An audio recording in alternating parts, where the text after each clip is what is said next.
تو یہ اس لیے میں کہتا ہوں کہ اس کی روٹ کاز جو ہے، تو اس لیے میری سوئی اٹکی ہوئی ہے کہ بھائی جنرل باجوہ یہ جو آج کل کر رہا ہے اور کر سکتا ہے، وہ اسی وجہ سے کر سکتا ہے کہ اس کی بے پناہ طاقت ہے، اس کے اوپر کوئی ہولڈ نہیں ہے، کوئی اس کے اوپر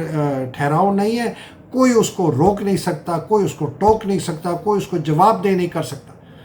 میرے ویلاگس میں نا 15-20 ہزار سے زیادہ کمنٹس آ چکے ہیں، میں ہر کمنٹ پڑھتا ہوں۔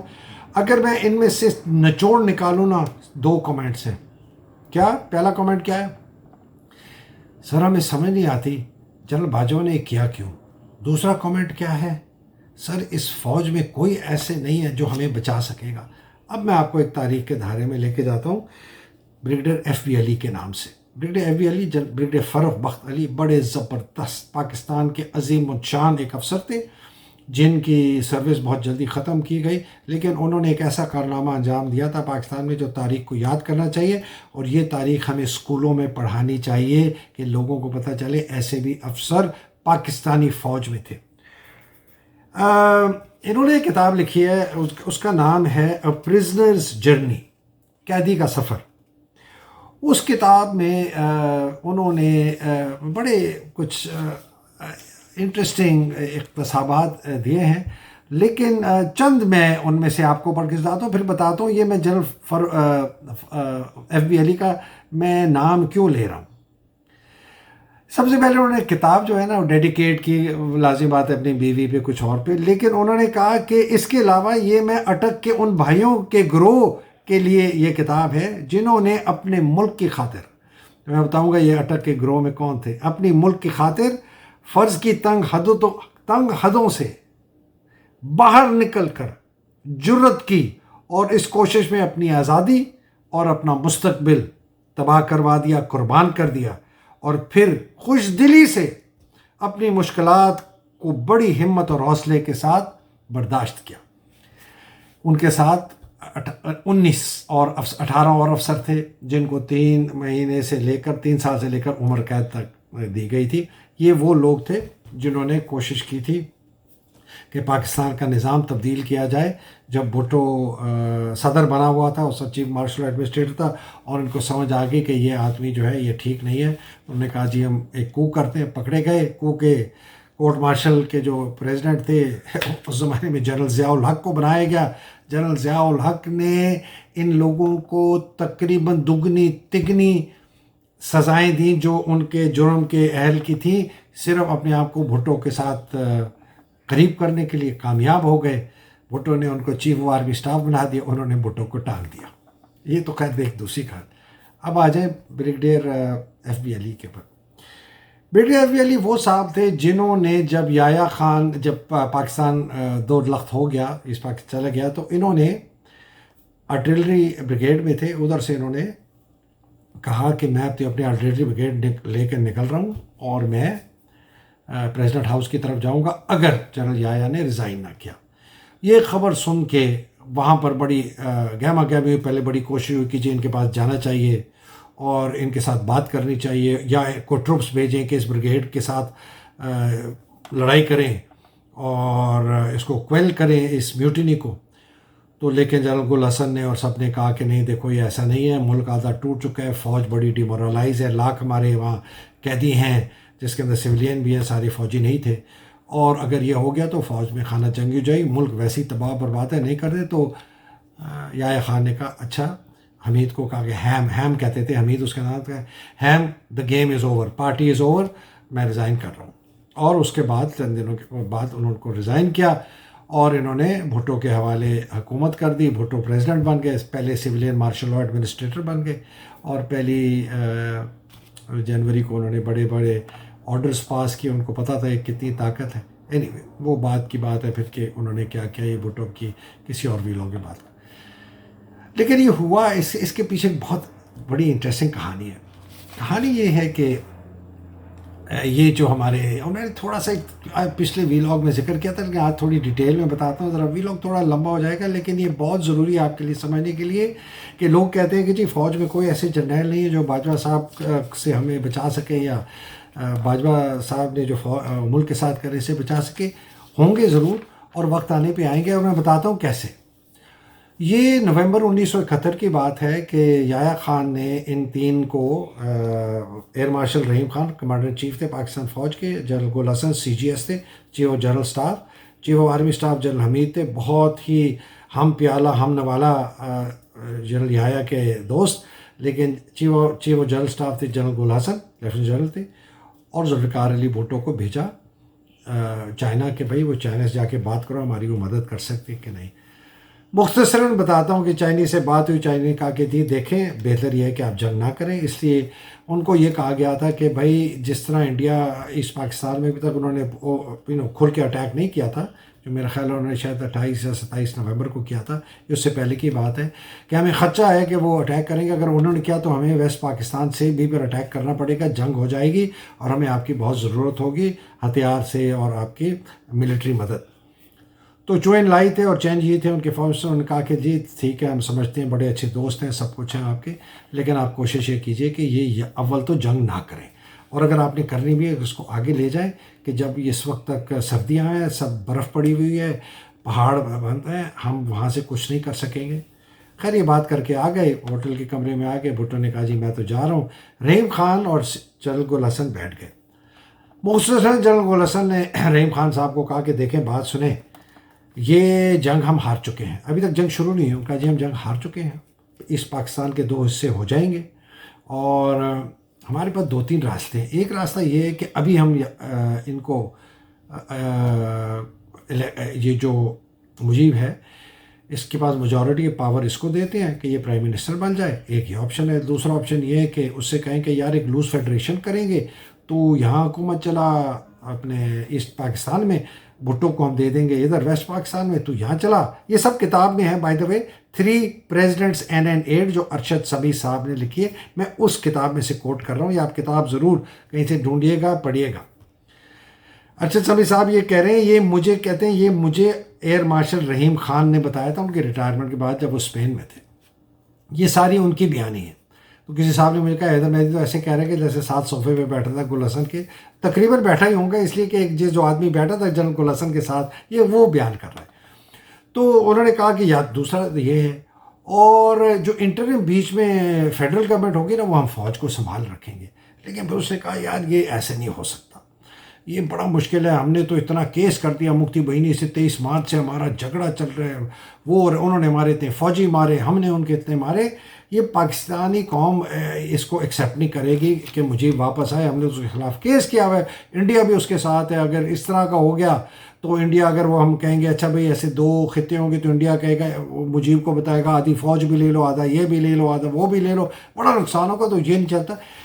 دیکھیں رحیم خان صاحب یہ جنگ ہم ہار چکے ہیں، ملک 2 ٹکڑوں میں ہو جائے گا، سب سے بہتر موقع ہے کہ ہم اس کو یحییٰ کو فارغ کریں اور کسی سویلین کے حوالے کریں بھٹو کے جیسے کو، اور بیچ میں ہم جو ہے نا اس کو میں فوج اور ہم اس کو سنبھالا دیں۔ تو رحیم خان کہتے ہیں کہ اچھا یہ بتاؤ یہ بھٹو کو پتہ ہے؟ تو ہنس کے کہتے ہیں اپنے گل حسن صاحب کہ کئی چیزیں ایسی ہوتی ہیں کہہ ہی نہیں جاتی۔ اب رحیم خان کہتے ہیں میں بڑا پریشان، کہ تو بالکل جھوٹ ہے کہ ہم جا کے یحییٰ کو بتائیں کہ جی، اس لیے کہ فیصلہ یہ ہوا کہ ہم یحییٰ کو جا کے بتائیں گے کہ چائنیز نے فل سپورٹ کا کہا ہے اور یہ جنگ کر دو۔ مطلب آپ سوچیں جرنیل پہلے بائی دا وے جنگ شروع ہونے سے پہلے کہہ رہا ہے کہ ہم اس کو کہیں گے کہ چائنیز ہماری ہیلپ نہیں کریں گے، جنگ شروع کر دو، اور انٹرسٹنگلی اس کو یہ بھی پتہ ہے کہ جنگ ہم ہار جائیں گے اور ملک 2 ٹکڑے میں ہو جائے گا۔ بائی دا وے ویسے میں ایک بات ضرور آپ کو بتاؤں کہ جنرل گل حسن بڑے برائٹ، بڑے پروفیشنل، بریلینٹ سولجر تھے، بالکل ان کرپٹیبل۔ جب ان کا انتقال ہوا ہے سنا ہے کہ وہ ایک کمرے میں رہتے تھے پنڈی کلب کے، اور 2 بکسوں میں ان کا ٹوٹل سامان تھا، اور ایئر مارشل رحیم خان کے بھی متعلق بھی یہی سنا کہ بڑے رحیم خان آ گئے ان کی باتوں میں، واپس گئے، ان کو بتایا، یحییٰ صاحب کو کہا کہ بھائی یہ ہے، وہ تو بڑی سپورٹ کر رہے ہیں، وہ کہہ رہے ہیں ہم آپ کے پیچھے ہیں گے، جنگ کر دو۔ بھٹو نے بھی یہی ان کو کہا۔ اچھا ان کو خوف تھا کہ یہ چائنی ہمارا امبیسڈر نہ بتا دے، وہ امبیسڈر کو لے کے ہی نہیں گئے۔ ان کی بات چیت جب چائنیز کے ساتھ ہو رہی تھی، چائنیز کو کہا کہ تم نے اپنے امبیسڈر کو نہیں بتانا، یہ ٹاپ سیکرٹ ہے، کہ وہ گئے امبیسڈر جا کے یحییٰ کو نہ بتا دیں۔ تو بات اب اگر آپ سمجھ رہے ہیں کہ میں کیا کہہ رہا ہوں، جب پانی سر کے اوپر سے گزرتا ہے نا تو ہر جرنیل اپنی جان بچاتا ہے. جنرل گل حسن کو یہ تھا کہ بھٹو جو ہے ان کو کمانڈر ان چیف بنائے گا، جو انہوں نے بنایا، اور رحیم خان کو کمانڈر ان چیف رہنے دے گا آرمی کا، اور یہ اگلے 2 3 4 سال تک رہیں گے. بلکہ گل حسن نے رحیم خان صاحب کہتے ہیں آپ نے تو بڑی دیر میں شادی کی، چھوٹے چھوٹے بچے ہیں، آپ کے پاس تو کوئی پیسہ بھی نہیں ہے، نہ آپ نے کرپشن کی نہ میں نے کرپشن کی، ہمیں 3 4 سال نوکری اور مل جائے گی. بھٹو ان سے بہت ہی زیادہ ہوشیار تھا، اس نے 3 4 مہینے میں دونوں کو فارغ کر دیا. تو یہ ہے کہانی جی جرنیلوں کی اور جرنیلوں کو نکالے جانے کا. بریگیڈیئر ایف بی علی یہ وہ واحد افسر ہے جس میں اتنی جرت ہوئی جب ان کو شروع میں خبر آئی نا کہ یار یہ یایا تو جانے کا ملک 2 لخت ہو گیا، یہ یایا تو جانے کا نام نہیں لے رہا. اس نے کہا کہ میں یہ کرتا ہوں، اپنی جان کے لالے بھائی. میوٹنی کی آپ نے فوج کے خلاف. ان کے جنرل جو بچو کریم تھے ان کو انہوں نے پکڑ کے کہا کہ آپ یہاں بیٹھ رہے ہیں. ایک اور جنرل بشیر تھے، ان کو کہا جی آپ ادھر بیٹھیں، کمانڈ میں نے سنبھال لی ہے. اور ڈیو کی، اور وہ div commander acting div commander بن گئے. ان کے ساتھ بڑے دلیر افسر بھی تھے، ایک بریگیڈیئر اقبال مہدی شاہ جنہوں نے ایک اپنی انفینٹری کی کمپنی بھیجی ان کا دفاع کرنے کے لیے. سگنل کے بھی تھے، بہت افسر تھے. اقبال مہدی شاہ سے میرے ساتھ سے میرا کوئی رشتہ نہیں ہے، رشتہ دار نہیں ہے، میں بہت اچھی طرح جانتا ہوں ویسے ان کو. ان کا بیٹا میرا بہت اچھا دوست ہے ارتضیٰ. اینی وے یہ ہے ہماری ہسٹری بھی ہمیں یہی بتاتی ہے کہ اس طرح کے جب حالات ہوتے ہیں تو اندر سے اپنے جلے. میں آپ کو آج یہ بتا دوں کہ اگر تو 2 طریقے ہیں، یا تو جنرل باجوہ کے اپنے جرنیل کو نکالیں گے. اور ان کے جرنیل کیوں نکالیں گے میں کہہ رہا ہوں اس لیے نکالیں گے کہ جس دن ان کو سمجھ آ گئی کہ اس بندے کے ساتھ رہتے ہوئے ہمارا نقصان ہے، اس کو اسی دن ڈمپ کر دیں گے، چاہے وہ اس کا 50 60 سال کا دوست کیوں نہ ہو، کورس میٹ کیوں نہ ہو، ماتحت کیوں نہ ہو. آخر جنرل کیانی نے بھی جنرل مشرف کو نکالا. جنرل کیانی کے آنے کے بعد جنرل باجوہ ان کے بڑے زبردست دوست جنرل باجوہ بنے ہی جرنیل، اور لیفٹنٹ جنرل کیانی کی وجہ سے انہوں نے ایک انگلی نہیں اٹھائی جنرل کیانی کا نام صاف کرنے کے لیے جب وہ پاور میں ہے. یہ جب پاور آتی ہے یہ کسی کو آرمی چیف کی پاور بہت. تو جناب یہ میں آپ کو بتائیں، اب میں بات کیا کر رہا ہوں، بات یہ کر رہا ہوں کہ جتنی مرضی کوشش کر لیں جنرل باجوہ اپنے سمدھی کو لگا لیں سیکرٹری ڈیفینس، اپنے جو اوپر ان کا APS تھا اس کو DGMI لگا دیں، اپنے یونٹ کے افسر کو سولہ بلوچی کو، کیپٹن عثمان کو CDA کا چیئرمین اور چیف کمشنر بنا دیں. اپنی یونٹ کا کورس میٹ جو ہے اعظم سلیمان، اس کو بڑی کوشش کی تھی چیف سیکرٹری، اس نے جا کے چلے میں اس کو اب چھوڑتا ہوں، وہ اور پھر کہیں اور بات چلی جائے گی. جتنی مرضی اس وقت 16 ایجنسیاں کام کر رہی ہیں جنرل باجوہ کے لیے، جس میں سے 8 ایجنسیاں فوج میں ہیں اور 10 سویلین میں ہیں، جن کا صرف کام ہے کہ لوگوں کو ٹریک کریں، ٹریس کریں، کس نے کیا کہا، کون کہاں جا رہا ہے، موٹر وے سے کدھر ہے، بینک اکاؤنٹ کیا استعمال کیا، فلانا کیا، نادرا، سب ان کے احکامات مان رہے ہیں ڈائریکٹلی. ان کے فادر ان لا اعجاز امجد صاحب ڈائریکٹلی آرڈرز دیتے ہیں فوجیوں کو. وہ فوجی فاؤنڈیشن کے اندر بھی ڈائریکٹلی آرڈر دیتے ہیں، جس کی میں بات اگلے ویلاگ میں کروں. تو اس کا کیا مطلب؟ اس کا مطلب یہ ہے کہ ہم سب ہاتھ میں مہندی لگا کر بیٹھ کے اس ملک کو اس طرح کا جو نظام انہوں نے برپا کر دیا ہے اس کو دیکھتے رہیں. ایک تو یہ ہے کہ دیکھتے رہیں اور پستے رہیں، دوسرا یہ ہے کہ باہر نکلیں، اور تیسرا یہ ہے کہ فوج کے اندر سے کوئی بریگیڈیئر ایف بی علی نکلے، کوئی ان کے ساتھ جو ان کے ارد گرد جو 3 4 ہیں، جن میں بائی دا وے ایسی بات نہیں ہے کہ وہ کوئی کرپٹ ہے، لیکن اس میں پروفیشنل سولجرز ہیں. سائر شمشاد بھی پروفیشنل ہے، اظہر عباس بھی پروفیشنل ہے. آپ جتنا مرضی DGI کے متعلق باتیں کرتے رہیں کہ وہ انہوں نے بہت دہشت پھیلائی ہے، جو کہ انہوں نے پھیلائی ہے، ان کی ریپوٹیشن ایک اچھے پروفیشنل افسر کی تھی. بلکہ ایک صاحب نے مجھے کہا کہ یہ ان چند افسروں میں سے ہے جس سے جب بھی میں نے کبھی بات کی، اس نے کبھی نہ گھر کی بات کی، نہ پلاٹ کی بات کی، نہ پیسے کی. یہ ایک انٹرسٹنگ انسائٹ ہے ندیم انجم کی. تو یہ لوگ اگر ان کے اندر وہ جذبہ ابھی تک ہے جو کہ ہم نے PMA میں پہلے دن دوسرے دن پڑھا تھا کہ قوم، ملک، سلطنت سب سے پہلے، اس کی عزت، اس کی فلاح، اس کا دفاع سب سے پہلے، میرے ماتحت جو کمانڈ ہے اس کے بعد وہ دوسرے نمبر پر، میری اپنی بہتری، فلاحی اور کمفرٹ سب سے آخر میں. تو ہو سکتا ہے ان کے اندر کوئی ایسی غیرت کی چنگاری اس بے غیرتی کے سمندر میں کسی کے اندر یہ غیرت کی چنگاری اٹھے اور وہ کہے کہ جی اس ملک کا نظام وہی چلائیں گے جو اس ملک کے اصل حاکم ہیں، وہ ہیں اس ملک کے لوگ، اور وہ جس کو الیکٹ کریں گے وہ ادھر آئے گا۔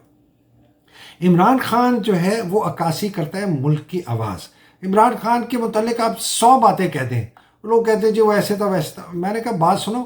جب ایک جہاز کے اندر ایک پائلٹ ہوتا ہے نا، اب تو پتہ بھی نہیں ہوتا وہ شرابی ہے نہیں ہے، وہ زنا کرتا ہے نہیں کرتا ہے، وہ کیا کرتا ہے، اس کی ذات کیا ہے، نماز پڑھتا ہے نہیں پڑھتا، ہندو ہے مسلمان ہے کرسچن ہے، نام سے پتہ چل جائے۔ لیکن جہاز کا پائلٹ آپ چپ کر کے بیٹھے، آپ کو صرف یہ یار یہ پائلٹ ٹھیک ہے، اس کو کام اپنا آتا ہے، یہ مجھے ایک جگہ سے اڑا کے دوسری جگہ لے جائے گا۔ ہم نے عمران خان میں وہ چیز دیکھی ہے کہ اس نے قوم کے ضمیر کو جگایا، اس نے قوم کے اندر غیرت کا جو ایک جذبہ ہے اس کو اجاگر کیا، اس نے ہر ایک کو ایکسپوز کر دیا، سب کو، فوج کو کر دیا۔ جو ہمارا ایک رومانس تھا کہ جی یہ ہماری جو ہے نا یہ فوج جو ہے یہ پاکستان کا دفاع کرتی ہے، یہ ہر جگہ فلڈ آتے ہیں جاتی ہے، ارتھ کوئک آتا ہے جاتی ہے۔ ہمیں یہ نہیں پتا تھا کہ اس کے فوج کے سپہ سالار نے کسی غیر ملکی کے ساتھ مل کر اس ملک پر ڈاکو لٹیروں کی حکومت لا کے مسلط کرے گا، جو ہماری ایسی کی تیسی کر دیں گے اور جو جانے کا نام نہیں لیتے۔ اور یہ صاحب جو ہیں سارے اپنے مورے لگاتے جا رہے ہیں، ان کو بھی جانے کا کوئی ارادہ نہیں ہے، لگتا تو نہیں۔ تو کیا ہم اسی کا انتظار کریں کہ بھائی اسی طرح وہ بھی ختم کر دیا، ان کو بھی ایکسپوز کر دیا، سب کو کر دیا، سیاستدانوں کو کر دیا، بیوروکریسی کر دیا، پولیس کو کر دیا، ہم میں سے ہم سب کو کر دیا، سارے چٹا پٹا صاف ہو گیا۔ صرف اسی کے لیے جو ہے نا عمران تاریخ میں یاد کیا جائے گا، آگے چلے۔ یہ بھی یاد رکھیں اگر عمران کل کو نہیں ہوتا، خدا نہ خواستہ، یا طبعی موت مر جاتا ہے کہ وہ ہو جاتا ہے، کیا آپ یہ چھوڑ دیں کہ آپ لوگ سب گھر میں چلے جائیں گے، چپ کر کے بیٹھ جائیں گے اور کہیں گے کہ جی جو ہمارے ساتھ کرنا کرو؟ اگر آپ نے وہ کیا تو بس پھر وہی ہوگا جو ہزاروں سال سے ہمارے ساتھ ہو رہا ہے۔ یہ یاد رکھیے گا میری بات۔ پاکستان کی سالمیت آپ کے ہاتھ میں ہے، اس قوم کے لوگوں کے ہاتھ میں ہے، اس قوم میں سمجھ بوجھ رکھنے والے فوجی جرنیلوں کے ہاتھ میں ہے کہ وہ خدا را اس کو قتل و غارت سے، خانہ جنگی سے بچائے۔ آج کے لیے اتنا ہی، معافی چاہتا ہوں ذرا لمبی ہو گئی، لیکن یہ آپ کے لیے بہت ضروری تھا کہ آپ ہسٹری سے دیکھیں کہ یہ ہوتا ہے۔ اپنے جرنیل نکالیں گے، ہمیں بریگیڈیئر ایف بی علی جیسے چاہیے جرنیل جو کہ اپنے آپ کو آگے کریں ملک کو بچانے کے لیے۔ یہ تاریخ ہے، میں کوئی میوٹنی کی بات نہیں کر رہا، میں تاریخ کا دائرہ بتا رہا ہوں کہ اگر تاریخ میں تبدیلی آتی ہے تو اسی طرح آتی ہے۔ اگر ایف بی علی نہیں آتا، ہو سکتا ہے یحییٰ خان اگلے 4 سال اور حکومت کرتا، 5 سال اور کرتا۔ اجازت دیجیے گا، اللہ سبحانہ تعالیٰ آپ سب کو اپنے حفظ و امان میں رکھے، پاکستان کو حفظ و امان میں رکھے۔ پاکستان زندہ باد، پاکستان پائیدہ باد۔